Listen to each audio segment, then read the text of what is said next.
오늘 집중력 결핍이라는 제목으로 하나님 말씀 함께 나누도록 하겠습니다. 요즘 현대 많은 청소년들, 아동들에게 나타나는 중요한 특징이 하나 있습니다. 그것이 뭐냐면 많은 학생들 사이에 이 ADHD라고 불리우는 정신질환이 점점 많아지고 있다는 것입니다. 물론 아동들에게만 해당되는 것이 아니라 실제로 성인 ADHD도 있어요.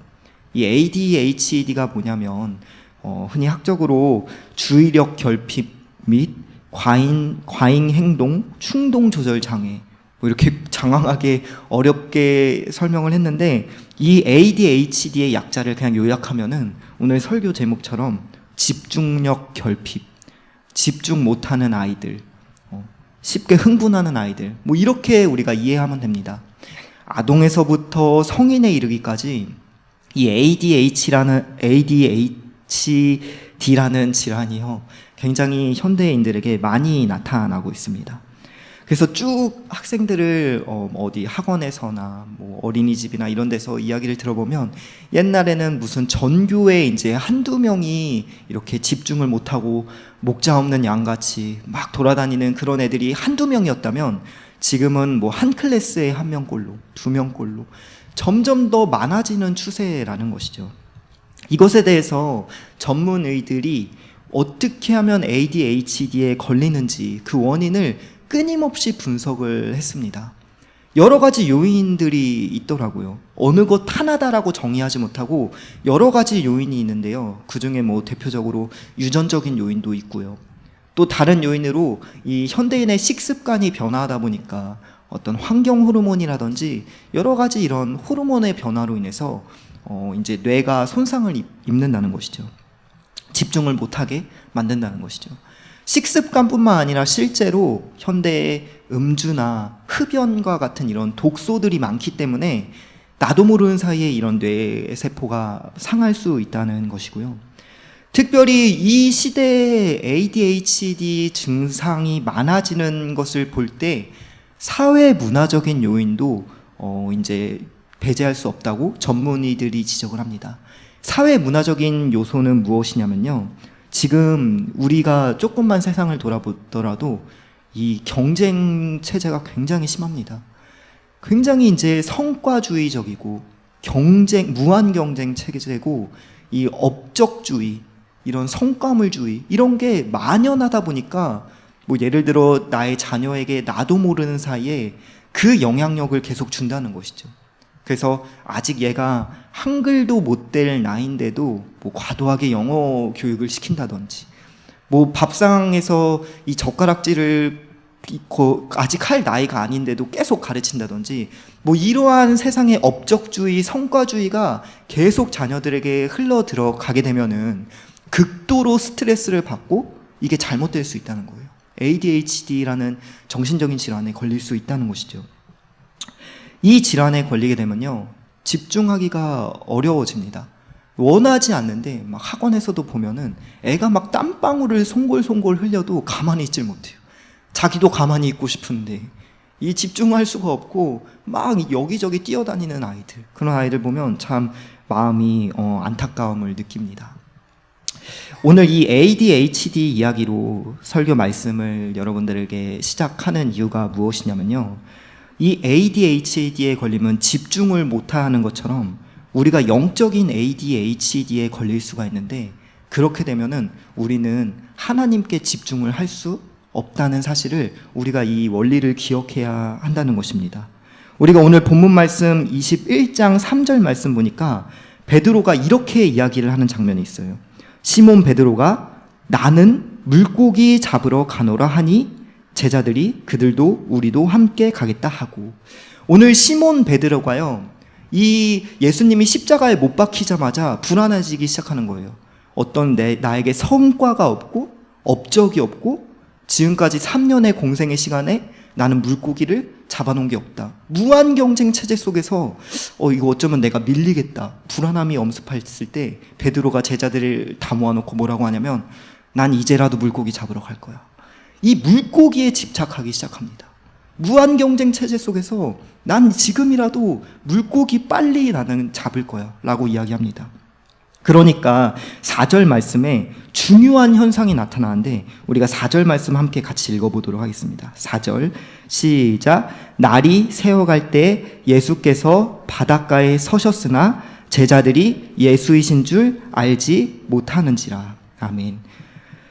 예수님께서 부활하시고 제자들 앞에 나타나셨는데 제자들이 나는 물고기 잡으러 갈 거야. 과도한 이 성과주의에 집착하다 보니까 내 옆에 계신 분이 예수님인지도 모르는 거예요. 영적인 집중력이 완전히 상실돼가지고 이 물고기라는 업적 때문에 지금 눈앞에 예수님 살아 돌아오셨는데도 이 사람이 누군지 알지도 못하고 계속 끊임없이 난 지금이라도 물고기 잡을 거야 라는 모습이 나타난다는 것입니다. 이것이 바로 영적인 ADHD, 저와 여러분이 언제든지 겪을 수 있는 영적인 질환이라는 사실을 우리는 기억해야 한다는 것입니다. 심지어 마태복음 28장 10절에 예수님께서 이미 예언하셨어요. 내가 부활을 하고 갈릴리로 갈 거야. 예언을 하셨지만 제자들은 어느새 예수님의 살아생전의 그 예언들, 내가 십자가 부활한 다음에 다시 나타날 거다, 이런 예언들을 다 까먹고 이제 다시 물고기라는 성과주의에 집착하는 모습, 그래서 모든 집중력이 상실된 모습, 이것은 바로 비극입니다. 지금 코로나가 참 위드 코로나 시대로 이제 흘러 들어가면서 그래도 많이 잠잠해졌는데요. 한 2년 전만 하더라도 이제 코로나가 굉장히 심했던 시기가 있습니다. 2년 전에 코로나가 심했던 시기 중에 어떤 시기가 있었냐면, 혹시 기억나시는지 모르겠어요. 학원발 이 확진. 이게 굉장히 우리나라의 핫한 이슈였던 적이 있습니다. 학원발 확진. 그래서 이 강남의 어떤 유명한 학원에서 거리두기 이런 거 전혀 지키지 않고 강의를 하다가 학원생들이 뭐 100여 명이 되고 이렇게 확진이 되고 그게 막 전체적으로 퍼졌던 그러한 일이 있었어요.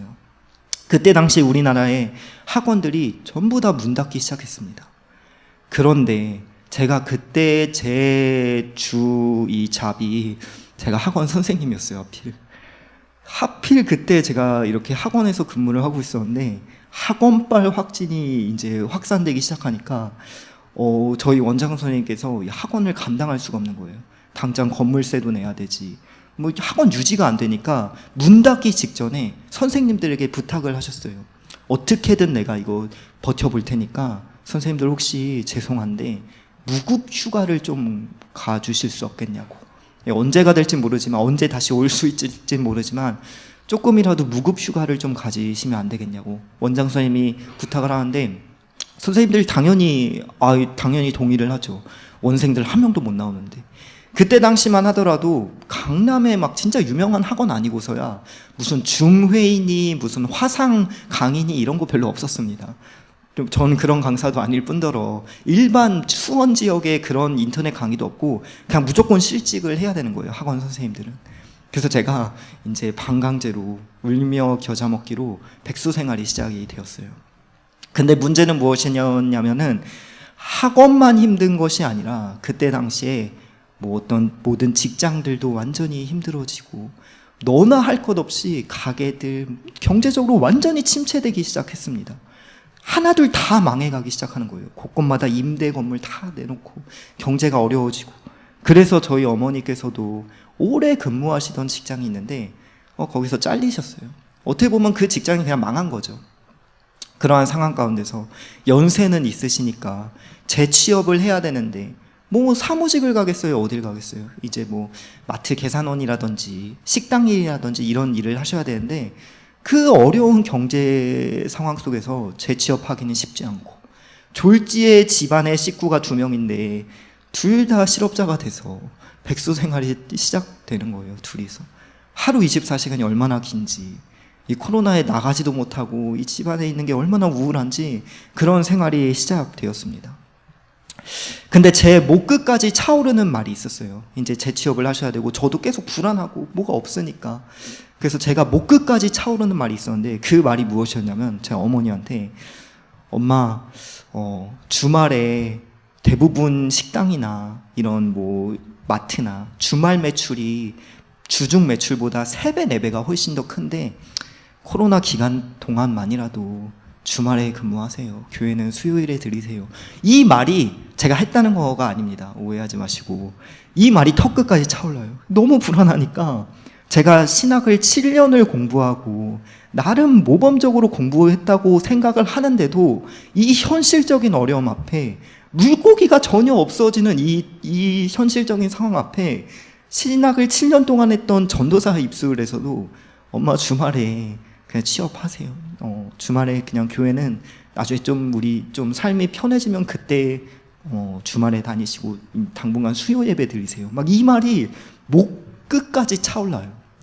그럼에도 불구하고 그 말은 어떻게 참았습니다. 그리고 저희가 그래도 지금 돌아왔을 때 간증거리는 감사한 감사 제목은요. 그 말을 끝끝내 참고 우리가 정말 지푸라기라도 잡는 심정으로 마지막이라는 심정으로 가정 예배를 통해서 하나님께 기도해봐요, 엄마. 이렇게 서로 가정 예배를 드리기로 시작을 했습니다. 어차피 하루 24시간 중에 하루 가정 예배 1시간 드린다고 해도 23시간이 남아요. 둘 다 할 게 없기 때문에. 그래서 우리가 기쁜 마음으로 우리 정말 가정 예배 한번 드려보자고. 예배 맨날 그냥 주일에 평소에 그냥 왔다 갔다 하는 거 말고 진짜 우리 어려울 때 가정 예배 드려보자고. 그렇게 결단하고 둘이서 예배를 드리면서 기도 제목 놓고 같이 기도하고 찬양하고 그런 삶을 살게 되었습니다. 지금 와서 간증할 수 있는 사실이 무엇이냐면요. 그 어려움이 있었기 때문에 가정 예배를 드릴 수 있었고요. 사실 삶이 그렇게 어렵지 않으면 아마 저도 그냥 집에서 핸드폰 게임이나 했을 수 있어요. 만화책이나 보고. 근데 그런 어려움이 있기 때문에 하나님을 찾을 수 있었고요. 또 저희 가족이 많지도 않은 이 식구가 굉장히 그 시간에 돈독해졌습니다. 다 감사의 제목들이에요. 그리고 무엇보다도 하나님이 그 이전보다 훨씬 더 좋은 직장을 감사하게도 주셨어요. 요즘은 급여가 다가 아니라 워라벨이라는 이야기를 합니다. 휴식 시간 잘 보장되는 그런 직장. 정말 그런 직장을 주셔서 지금은 수요 예배, 금요 철야, 주일 성수 다 하셔요, 저희 어머니가. 저희 아무리 코로나 힘들어도 밥 한 끼 굶은 적 없고요. 엄청 넉넉하진 않더라도 하나님이 다 지켜주셨습니다. 그래서 그때 그 간증거리를 지금 이 자리에서 할 수 있도록 하나님이 도와주셨다라는 것이 정말 이 감사거리라는 것이죠. 여러분, 우리가 물고기가 없으면요, 또 물고기에 집착하게 되면요, 사람이 당연히 불안해집니다.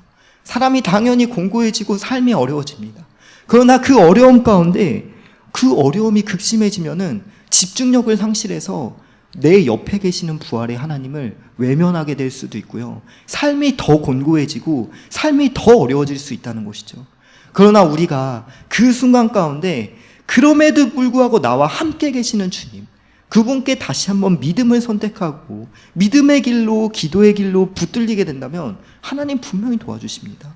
오늘 제자들은요, 어떤 제자들이냐면 예수님 십자가에 못 박히실 때 베드로는 3번 저주까지 했어요. 부인하고 제자들 다 버리고 예수님 배신하고 도망갔던 그런 연약한 제자들입니다. 그런데 이렇게 표현해도 될지 모르겠지만 우리 하나님 속도 없으신지 자기 다 부인하고 도망갔던 그 제자들에게 부활하셔서 또 나타나시는 거예요. 돌아온 탕자들에게 다시 나타나셔서 내가 널 사랑한다. 내가 여전히 너와 함께한다. 그러나 제자들은 물고기 때문에 그 사랑의 하나님을 바라보지 못하고 영적인 ADHD에 걸려서 그저 끝끝내 고생스러운 삶을 살아가고 있는 그 모습을 우리가 오늘 본문을 통해 볼 수 있다는 것입니다. 바라기로는 저와 여러분이 우리가 이 물고기 때문에 우리 하나님을 놓치는 것이 아니라 우리가 믿음으로 살아계신 나와 지금도 임마누엘 하시는 그 하나님을 바라보는 저와 여러분 되시기를 주님의 이름으로 축복합니다. 오늘은 맥주감사 주일인데요. 사실 감사도 마찬가지예요. 우리가 물고기 때문에 감사를 하면요, 사실 얼마나 감사할 수 있겠어요. 여러분, 올 상반기에 물고기 얼마나 잡으셨나요? 내가 한 18평쯤 사면은 많이 잡은 걸까요? 내가 25평? 32평? 어느 정도 돼야 내가 물고기가 많이 잡았다고 할 수 있을까요? 사람은 아무리 잡아도 만족하지 못하고 또 그 상황 가운데 공고함이 찾아옵니다. 우리가 맥추감사주일에 감사할 수 있는 근본적인 이유는 물고기를 주셔서 감사한 것이 아니라 지금도 나를 사랑하셔서 죽기까지 사랑하셔서 내가 배신 때리고 연약한 삶을 삶에도 나를 탕자와 같이 맞아주시는 사랑의 하나님, 하나님이 세상을 이처럼 사랑하사 독생자를 주셨으니 이는 저를 믿는 자마다 멸망하지 아니하고 영생을 얻게 하려 하심이라. 아멘. 나를 사랑하시는 그 하나님, 그분 때문에 우리가 감사해야 할 줄로 믿습니다.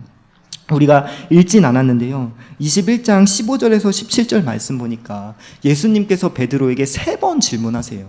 네가 날 사랑하니? 네가 날 사랑하니? 네가 날 사랑하니? 이렇게 3번 예수님이 질문하십니다. 베드로가 우물쭈물하면서 대답을 똑바로 못합니다. 그런데 저는 이 본문을 읽을 때 이렇게 느껴져요. 묵상할 때마다 네가 날 사랑하니?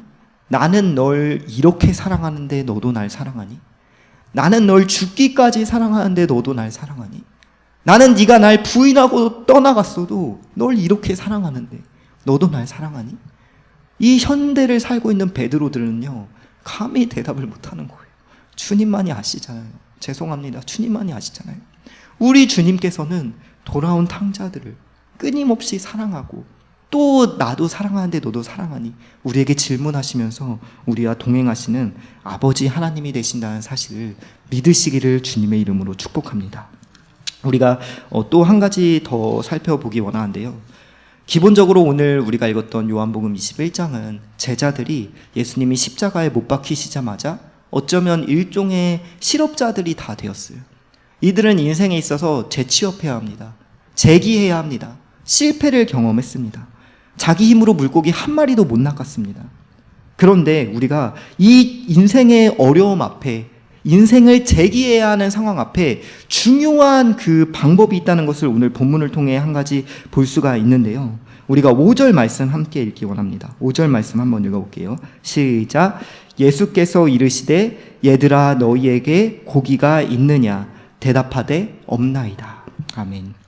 우리가 인생에서 재기하기 위해서는 오늘 예수님이 말씀하신 것처럼 너희에게 고기가 있니? 라고 물어볼 때 우리가 뭐라고 대답해야 하냐면 없어요 주님. 난 연약해요 주님. 우리의 약함을 고백해야 한다는 것이죠.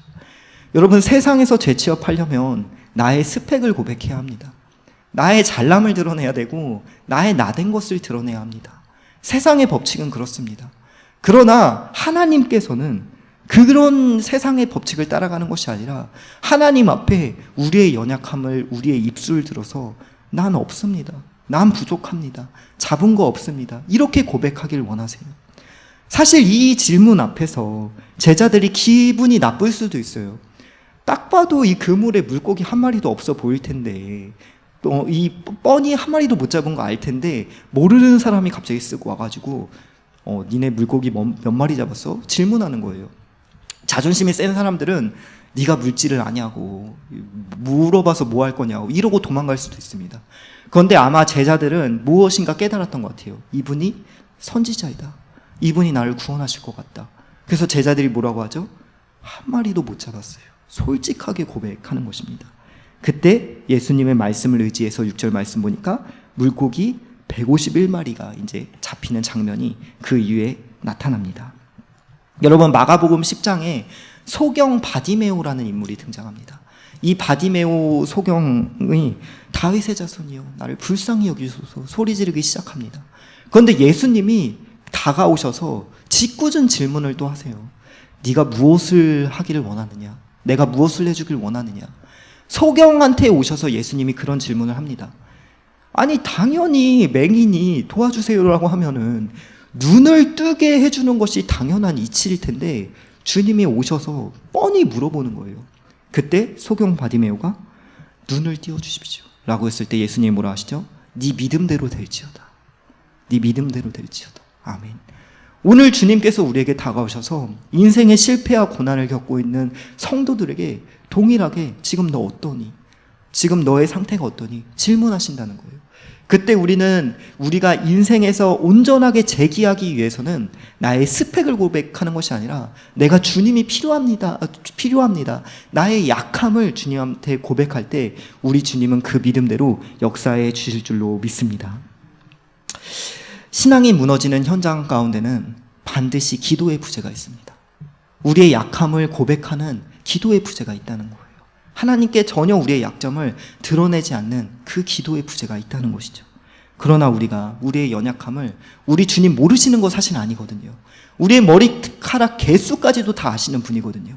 그러나 내 입술을 들어서 내 약함을 하나님께 친히 내가 직접 고백할 때 우리 주님께서 일하기 시작한다. 우리는 이 원리를 반드시 기억해야 할 줄로 믿습니다. 오늘 맥주감사주일 오후 예배로 드리고 있습니다. 6개월 동안 하나님이 주신 것도 은혜고 내가 좀 부족하게 생각하는 것도 하나님의 사실은 은혜 가운데 나에게 흡족한 은혜입니다. 하나님의 은혜였음을 우리가 우리 입술로 고백하고 나는 지금 부족하니까 하반기에는 더 일하여 주세요 라고 우리가 고백해야 할 줄로 믿습니다. 오늘 말씀을 정리할 때 오늘 제자들은요 영적인 ADHD에 빠졌습니다. 물고기 때문에 경쟁 체제 속에서 전혀 하나님을 눈앞에 있는 하나님을 바라보지 못하는 영적인 ADHD에 빠졌더라. 그러나 우리가 그것을 물고기를 바라보는 것이 아니라 나를 사랑하시고 나를 죽기까지 동행해 주시는 그 주님께 눈을 들어야 한다. 이것이 첫 번째였고요. 두 번째, 우리에게 고난이 찾아올 때 우리는 나의 약점을 솔직하게 기도로 나의 약점을 솔직하게 고백하면서 우리 하나님께 믿음으로 붙들려야 한다. 그것이 바로 인생의 실패를 경험한 우리가 부활의 능력을 덧입을 수 있는 놀라운 영적인 원리라는 사실을 믿는 저와 여러분 다 되시기를 주님의 이름으로 축복합니다. 기도하겠습니다. 하나님, 우리의 연약한 삶이 반드시 하나님의 은혜 가운데 덧입혀지고 세워져야 할 줄로 믿습니다. 2022년 상반기 우리에게 에베네셀 하나님의 은혜를 부어주셨던 것을 우리가 다시 한번 기억하면서 우리의 심령 가운데 하나님 향한 믿음이 더 불일 듯이 붙어지도록 도와주시고 주님 다시 오실 때까지 이 믿음의 불씨를 끄지 않는 신실한 주님의 제자들이 다 될 수 있도록 도와주시옵소서. 사람이 무리를 걷게 하시고 맹인이 눈을 뜨며 눈먼 자가 다시 보게 하고 아버지의 놀라우신 부활의 능력이 덧입혀지는 그런 하반기가 될 수 있도록 주님 함께하여 주시옵소서. 그 부활의 하나님을 날마다 내가 바라보며 믿음으로 주님을 더욱더 인식하며 살아가는 복된 삶이 다 되어질 수 있도록 축복하여 주시옵소서. 감사합니다. 예수님의 이름으로 기도드립니다. 아멘.